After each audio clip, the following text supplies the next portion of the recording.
Hi everyone, happy Monday. So this week I decided it would be a good idea to do a series on limiting beliefs.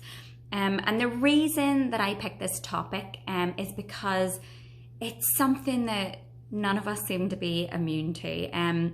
I completely have my own limiting beliefs and I'm still in a process of discovering them and reframing them. And every single person I've coached has limiting beliefs. Now, what are limiting beliefs? That's what I'm going to talk about today. And when I talk about limiting beliefs, I always start with a story. So, story time. Basically, my story starts with a beautiful baby elephant who has been chained to a fence. And he tries with all of his might. Every day he wakes up and he tries to get free from the chains and free from the fence. And he has blisters and pain and aches and he never gets free. So one day he just decides to lie down and give up. That's it.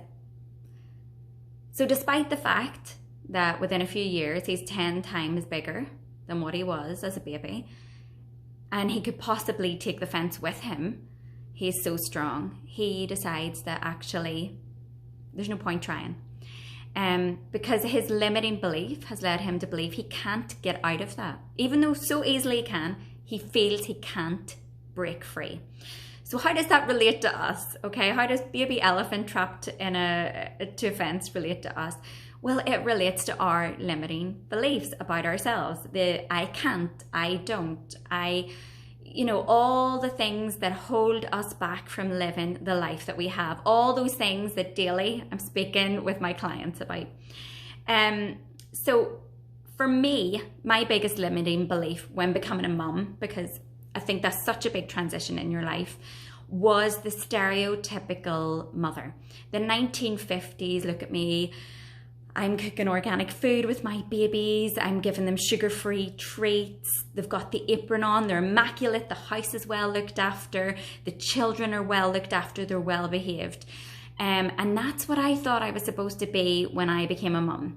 That being far from my truth.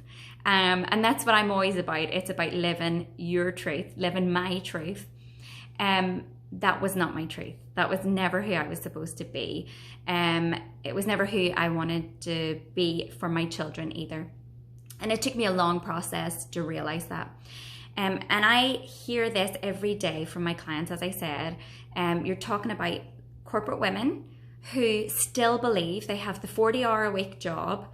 They want to climb the career ladder, but they still believe this stereotypical mum. So they have guilt about working because this stereotypical mum doesn't work.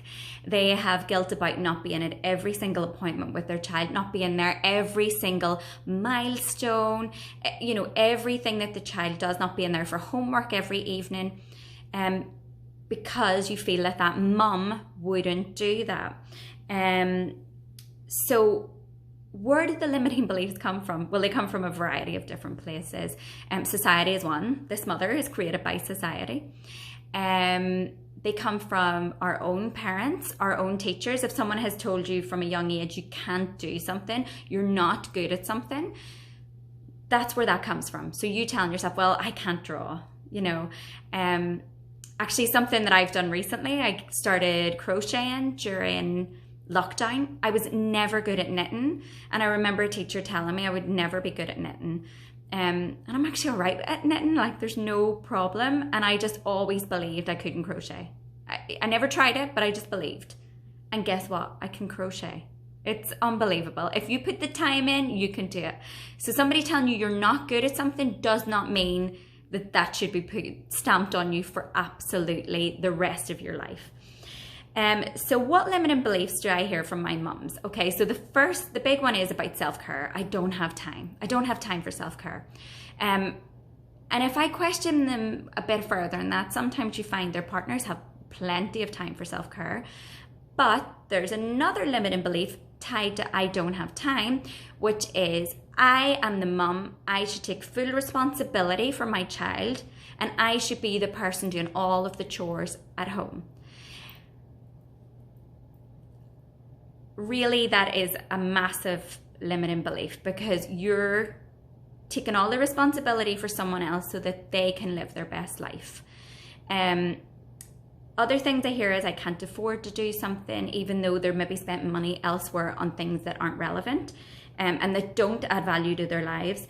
I have to cook all the dinners, all the same things. I have to look after the kids all of the time. I can't go on that girl's vacation. Even though you'd be a better person at the end of it. You'll be more relaxed, you'll be in a much better mindset. So that is what a limiting belief is. If you've any questions, shoot them below. I'm happy to answer questions. Tomorrow I'm going to talk about how those limiting beliefs really hold us back from living our full potential, from living the best life that we can lead. And for anyone that hasn't actually met me yet or doesn't know who I am, I'm Grania McConnell. I work at Strong Path Coaching, and that's my own company. I am a transformational coach, so I work with busy mums. We begin by looking at those limiting beliefs, getting rid of them, and building upon that, we build your confidence. Really, when you get rid of those limiting beliefs, you'll find you start to live a life that has more balance in it. You can be that successful career woman or business owner, and you can also be a successful mum. So I do one-to-one coaching. If you've any questions about that, shoot me a private message. I'm happy to answer those. I'm happy to meet up with you. All of December, I am doing free goal consultations, so that we'd be reflecting on what you've done in 2020, which has, I don't know, it's been a very unpredictable year for all of us.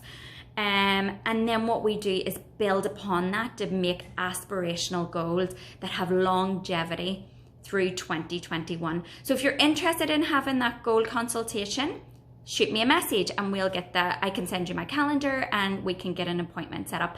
So looking forward to tomorrow. Hope you're all having a great day, and I hope you all have a great start to the week. See you later. Bye.